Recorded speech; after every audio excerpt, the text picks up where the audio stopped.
The moment she touched my arm, I already knew every word she was going to say. Not because I'm psychic, because I'd heard them before. From her, exactly her, standing in an aircraft aisle in that same Navy uniform, 9 years earlier, word for word. She didn't remember me. I remembered everything. I was in seat 2A, window, first class. My laptop was open, my mineral water was poured, and the leather was still warm. I had a board meeting in 6 hours, and I hadn't slept in 32. And a woman with 4 gold bars on her epaulets and a name badge that said Patricia, senior purser, was looking down at me the way you look at something that's leaked onto a clean floor. "Excuse me," she said. "I'm going to need you to gather your things. Here's what you need to sit with before I tell you what happened next." In roughly 90 minutes, Patricia was going to stand in that aisle and watch her 22-year career end.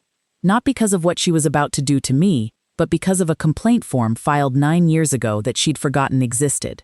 A form with a reference number I can still recite from memory, the way other people recite their childhood phone number. I can recite it because I'm the one who filed it. She was about to say 10 words to me, 10 words so precise, so documented, that an HR investigator would later call them the clearest expression of racial bias this airline has ever recorded. And the part that will put a chill down your spine is this. I knew the 10 words before she said them. Because 9 years earlier, in a different aisle, on a worse day of my life, she had said them to me the first time. Remember the number 9. Remember complaint number 1. And remember, because everything in this story comes down to them. A jam jar full of coins, a folder I've kept for 9 years, and a sentence Patricia was about to say to me that I was going to hand back to her, word for word, in front of a full first-class cabin. Don't make this difficult for yourself. Stay with me. She built this ending herself. All I did was sit still and let her. My name is Imani Osei-Mensah. I'm 37. And to understand what happened on that plane, you don't start with the plane. You start in a kitchen in Croydon, South London, with a jam jar on the counter. My mother cleaned offices 6 nights a week. My father drove a night bus. The jar was for the electricity meter. Coins fed into it all week so the lights stayed on. When I got my scholarship results, my mother took that jar, tipped it out on the table, counted out enough for a bus to the school and a blazer from the charity shop, and told me the sentence that built my entire life. The room you're not supposed to be in is exactly the room you need to walk into. Walk in quietly, sit down, and do not leave. Remember the jar. It comes back at the very end, and when it does, it will mean more than the money ever did. I did what she said. Scholarship, first-class degree, a graduate analyst seat at a firm where, for 2 years, people kept handing me their coats. And 9 years ago, 28 years old, 3 weeks into the first job that ever flew me anywhere, my firm booked me a premium economy seat to New York for a deal I'd worked 80-hour weeks on. A gate agent, kind for no reason, upgraded me to business. I cried a little at the gate. I'm not ashamed of that. I called my mother from the jet bridge and told her I'd walked into the room. I was in my seat for 4 minutes before a flight attendant, younger then, 3 gold bars instead of 4, same perfume, same smile, that isn't a smile, asked me to gather my things, because there had been a reassignment. I asked why. She leaned down and said 10 words. People like you don't usually belong in seats like this. And when I opened my mouth, she added, softer, almost kind. Don't make this difficult for yourself. I moved. 28-year-old me, alone, terrified for a career 3 weeks old. I gathered my things and I moved. And I sat in the last row of economy next to the toilets. And I looked out the window so nobody would see my face. And when I landed, I did the proportionate thing, the correct thing, the by-the-book thing. I filed a formal complaint. Reference number VA-2016-0447. I kept a photocopy in a folder. Remember the folder. The airline's response came 6 weeks later. 3 sentences. We take all feedback seriously. We were unable to substantiate the incident described. We hope to welcome you aboard again soon. Unable to substantiate. A box, somewhere, with my name in it. I promised myself something that day, sitting on the floor of my flat with that letter. I would never again be someone whose complaint could be filed away. Not because I'd shout louder, because I'd own the box. Now let me give you the 9 years in 90 seconds, because you need exactly 3 facts. Fact 1. I was good. Not lucky. Good. I moved into venture capital, then private equity, and 14 months before this flight, I became the youngest CEO in the history of Meridian Capital Group. 4.2 billion under management. London, Dubai, Singapore, New York. Fact 2. 2 years ago, Meridian's aviation team brought the partners a deal they'd sourced on pure fundamentals. A distressed but fixable carrier with strong roots and lazy management, available at a discount. A 31% equity stake, the single largest private shareholding in the company. Enough that when Meridian speaks, the board doesn't vote. It listens. The carrier was Vantage Atlantic Airways. I want to be honest with you, because this matters. I did not buy that airline for revenge. The deal came to us. But I will tell you that when the name crossed my desk, my pen stopped over the signature line for a long moment. I thought about a folder, and then I signed, because the numbers were right, and because my mother didn't raise me to walk past a room. Fact 3, and this is the one Patricia could never have known. 41 times in the 2 years since, I had flown this exact route, in this exact cabin, quietly, anonymously, the way my father's people taught me. Own quietly. I never announced myself. I watched how the airline treated people when it didn't know anyone important was looking. Which brings us back to seat 2A, and Patricia's hand on my arm. There's been a seating reassignment, she said. Your boarding pass, please. Palm out, not offering, expecting.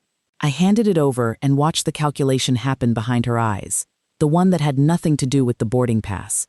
Young black woman, natural hair, no logos she recognized. Right. We have a premium passenger who requires this seat for medical reasons. We'll be moving you to business. 6 feet behind her stood the medical emergency. Gerald Whitmore. I'd learn the name later. Late 50s, a suit that cost money, a face flushed with something that wasn't illness, already lifting his oversized carry-on toward my overhead bin. He hadn't looked at me. He'd looked at the seat. He was a man who'd decided it was his before anyone asked, and Patricia wasn't his advocate. She was his instrument. What medical reasons? I asked. I'm not at liberty. Because I've flown this route 41 times and I've never once seen a medical reassignment move a passenger down a cabin. The word down landed, her jaw tightened. We're not moving you down. Business class is, show me the reassignment documentation. A pause. Just long enough to mean everything. I don't need to show you documentation. The hospitality coding was gone now. I'm the senior purser on this aircraft and I'm asking you to move. And then, because some people never write new material, she leaned down, close enough that I caught the perfume, floral and corporate, and 9 years unchanged, and said, don't make this difficult for yourself. Something went very still inside me, not rage, older than rage, recognition. And here is where I did something that I need you to understand, because it's the part people argue about in the comments. I gave her a way out. I looked up at her and said quietly, so only she could hear, Patricia, I'm going to ask you one time, walk this back. Tell the gentleman the reassignment fell through.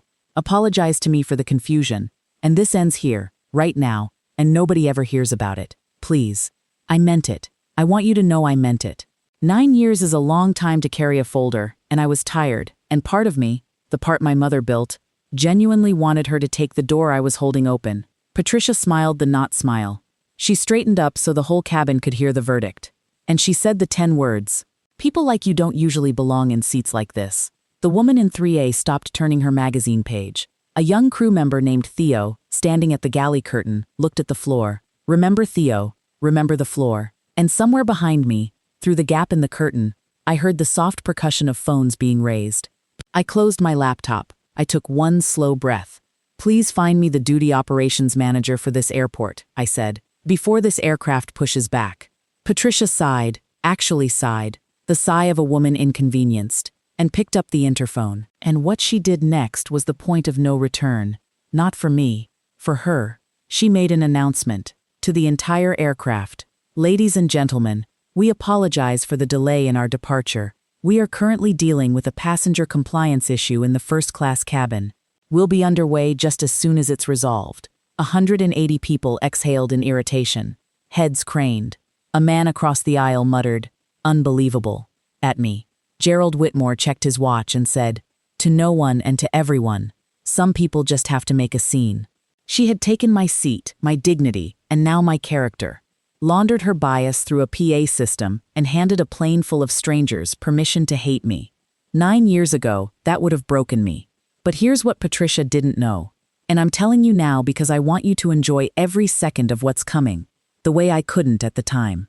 Somewhere in this airline's records, in a box no one had opened in 9 years, was complaint VA 2016-0447. And that complaint was about to become the first domino in a line of 7. 7 complaints, 9 years, 1 name. Hold on to that number. 7 is how this ends. The duty operations manager was named Sandra. She arrived in under 4 minutes, tablet in hand, wearing the careful face of someone who hasn't been fully briefed. Patricia intercepted her at the door. Low, urgent voice, hand gestures, a nod toward 2A that said problem passenger. Sandra came down the aisle. Ms. Osei-Mensah. Imani Osei-Mensah. I watched the name try to find purchase somewhere in her memory. Ms. Osei-Mensah, I understand there's been a... Sandra, before you continue, I'd like you to call your corporate duty officer, the shareholder relations desk. They staff it around the clock, and ask them to run my name. Tell them a Meridian Capital Group principal is on aircraft, and there's a documented incident in progress. I'll wait. Sandra hesitated. It was an odd request, but there's something in the specificity, shareholder relations desk, staffed around the clock, that told her I hadn't guessed those words. She stepped into the galley and made the call. The cabin waited. Gerald Whitmore had begun, quietly, to lower his carry-on. Some animals feel the earthquake before the ground moves. I heard fragments. Yes, Osei-Mensah, MENSAH. Meridian. I see. Understood. Sandra came back down the aisle, and the color in her face had done something quiet and irreversible. She stopped at my seat and, I will remember this until I die. She inclined her head, just slightly. Ms. Osei-Mensah, Chief Executive of Meridian Capital Group. Her voice was very steady. She was good at her job. Meridian holds 31% of this airline. You're the largest private shareholder we have. You could have heard a page turn. Nobody turned one. Patricia said, that's, and then stopped, because there was no end to that sentence that helped her. Now, I said, and I stood up, because some things you say standing, I'd like to discuss what your senior purser said to me 11 minutes ago. In this cabin, in front of witnesses. I turned to Patricia, and I watched her body understand what her mind was still refusing to process. You told me people like me don't usually belong in seats like this. I never. 2 passengers heard you. Your own crew member heard you. Theo, at the curtain, lifted his eyes from the floor for the first time.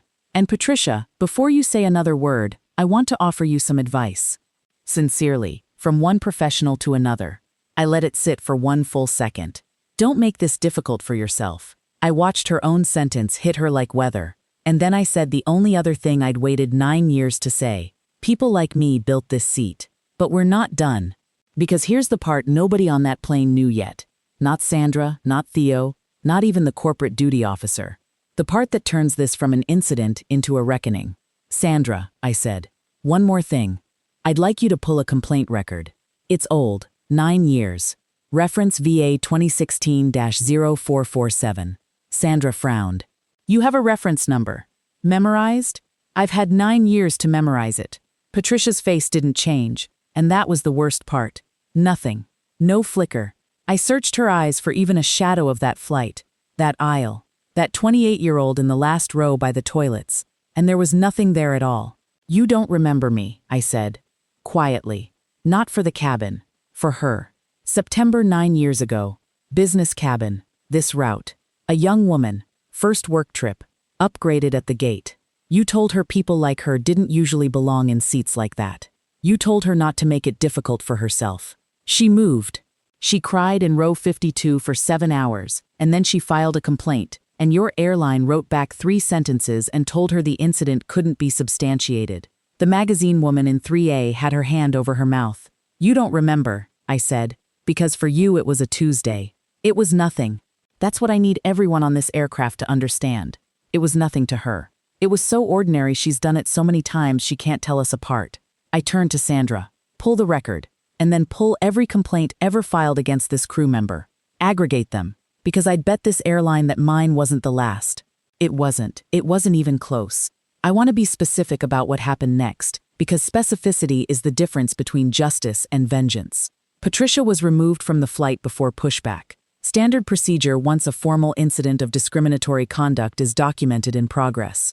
She walked up the jet bridge carrying her own bag, past a full cabin, in a silence so complete I could hear the wheels of her case on the floor. Nobody filmed her face. The girl and coach who'd been recording lowered her phone as Patricia passed. I found out later she said, "Nah, that part's not content." 22 years old and more grace than the whole airline. Gerald Whitmore, whose medical condition no record anywhere could locate, and whose reassignment turned out to be a phone call favor from a gate agent Patricia was personally friendly with, was informed his upgrade was declined, and his conduct would appear in the incident report. He rolled his oversized bag back to 14C without a word. The overhead bin there didn't fit it either. Somebody clapped. I didn't stop them. The investigation took 11 working days. I gave Meridian's board liaison one instruction, and only one: follow the process. Whatever the process prescribed, applied exactly as it would be to any employee, any cabin, any passenger. That was my whole demand. I recused myself from every decision. I never spoke Patricia's name in a single meeting. I didn't have to. The file did the talking. Because when Sandra aggregated the records, really aggregated them, for the first time, complaint VA 2016-0447 turned out to be complaint number 1 of 7. 9 years, 6 passengers of color, 1 crew member of color who had quietly transferred routes rather than escalate. 7 complaints, each handled individually, each unsubstantiated, each filed in a box designed, without anyone quite meaning to design it, to make discrimination survivable for the discriminator and exhausting for everyone else. 7 complaints, 0 action, until complaint number 1 bought 31% of the box. Patricia's career ended on day 12, not by my hand, by her own file. And Theo, the young crew member who looked at the floor, found Sandra before pushback that day and asked to give a statement.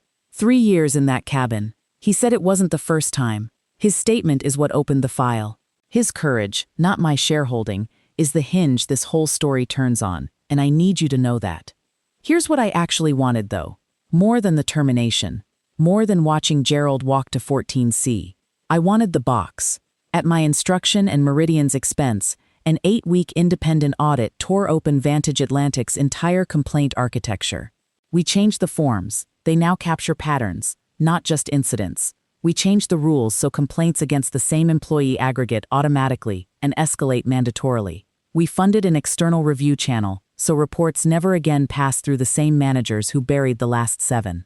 And we put Theo, 24 years old, 3 years of watching the floor, on the panel that designed all of it, because he knew more about that cabin than anyone above him. He's a senior purser now, the youngest in the airline's history, 4 gold bars. The uniform fits him differently. And the girl and coach, braids, university hoodie, messaged me 4 days later, and this is the twist I didn't see coming. The one that undid me completely. 3 years earlier, I'd gone back to my old school in Croydon and stood in front of a room of 16-year-olds and told them my mother's sentence. The room you're not supposed to be in is exactly the room you need to walk into. She'd been in that room. She recognized me before Sandra did. She was crying on that plane before anyone knew who I was, because she'd watched a woman from her ends refuse to move, and she didn't need a shareholder registry to know why it mattered. I wrote back the sentence, and then I added the part I'd learned since, the part my mother never got the chance to. When you get into the room, change the room. I flew home to London the following month, and I did something I'd been putting off for 9 years. I took the folder, the photocopy of complaint VA 2016-0447, the 3-sentence reply, unable to substantiate, and I framed it. It hangs in my office now. Next to it, on the shelf, sits a jam jar. The actual jar, from the kitchen in Croydon. My mother kept it. Of course she kept it. 2 containers. One held coins for the electricity meter. The other held a promise. Both of them, it turns out, were down payments on the same seat. My mother came to the office last spring. First time. She stood in front of that wall for a long moment, cleaning worn hands folded, reading 3 sentences from 9 years ago. Then she tapped the glass over, unable to substantiate, and said, "They could not substantiate it."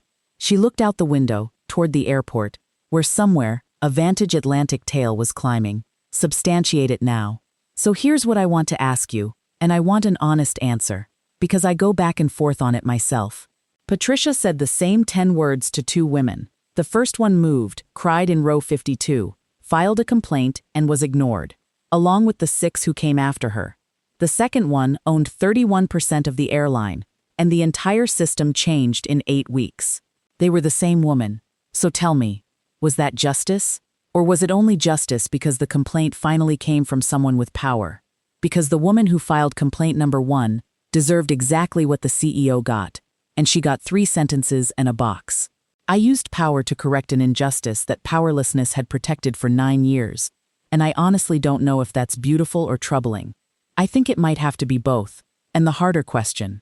I offered Patricia a way out, quietly, before any of it happened. She had 10 seconds to take it. Would you have offered it? Or did she use up her mercy 9 years ago, in row 52? Tell me in the comments, I read them.